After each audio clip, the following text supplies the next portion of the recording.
Hello and welcome back to another episode of the STEM Mobile Podcast. I'm your host, Amir Hojeji, and today I'm going to be discussing an IEEE Potentials Journal, specifically higher education in the context of the Fourth Industrial Revolution. Without further ado, let's get started.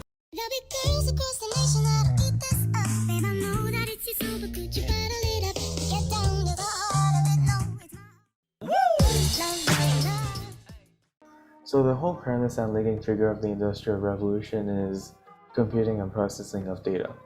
Now you might be asking, how does one address and tackle infinite computing? And while the answer is not fully known, the underlying figure is cloud computing. For the uninitiated, cloud computing is a distributed form of computing that connects different computers together under one network and extends them through the internet. Because of these connections and the introduction of novel and effective online learning courses, they have totally changed the landscape of learning as a whole effectively as a student.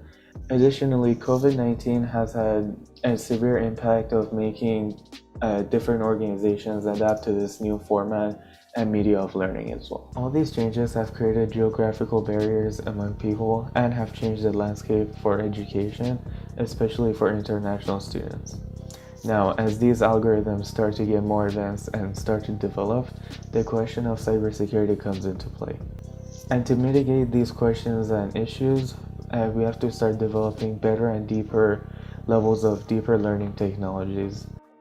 The net that we know of today has an astronomical amount of data in it that can be available to us.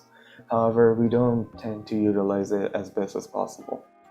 Thanks to the Third Industrial Revolution, a small portion of this data has been made available to us, and as the Fourth Industrial Revolution starts to bloom off and take off even more, this pool of data can be more accessible to people who need it the most. One issue that arises from all of this is making sure that everyone's data is safe and protected, and making sure that no security breaches happen. In order to mitigate this issue, having open source software and having people know what their information is being put into can be very crucial. This type of transparency and this type of practice is used commonly in blockchain technology, and its accompanying growth and success since 2017. The backbone of this technology is its unalterable and transparent characteristics that stems from its decentralized nature. Additionally, any higher power is also removed from the equation, so there's no misbalance of power when dealing with this type of currency. Due to the ever-growing technology and its influence on people, massively open online courses have been made more available to people, where it removes the traditional learning styles in classrooms and puts them in a virtual format, and it can also bring accommodations to people who need them the most. Additionally, there are many tools and resources available to teachers and instructors alike that can help with this automated task and to give them more time for lesson planning and that sort of thing. An example is GradeScope, where it can automatically grade each student's work while generating a detailed analysis.